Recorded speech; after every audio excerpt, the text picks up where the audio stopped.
We have actually concluded 2 wonderful days of learnings about laser in both oral surgery and oral application and in aesthetic medicine. Been amazing. Every clinician here in these days have learned so much things about all the possible application of laser in aesthetic medicine and both in dentistry. Okay, we spent a wonderful week with a very nice group of professionals from UK. From my side, I explained to them about the digital dentistry. We start with smile links. For the smile design, we intraoral scanner.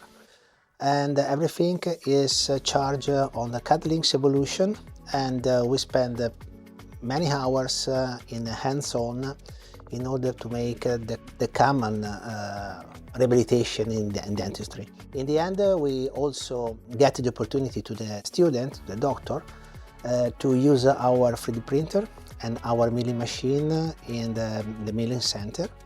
In this way, they can try to use the complete workflow get from A to Dent.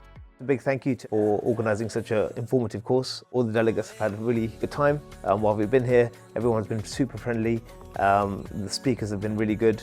We've really enjoyed interacting with them. They've been very personable, easy to approach, and I'm looking forward to implementing some of what I've learnt back into England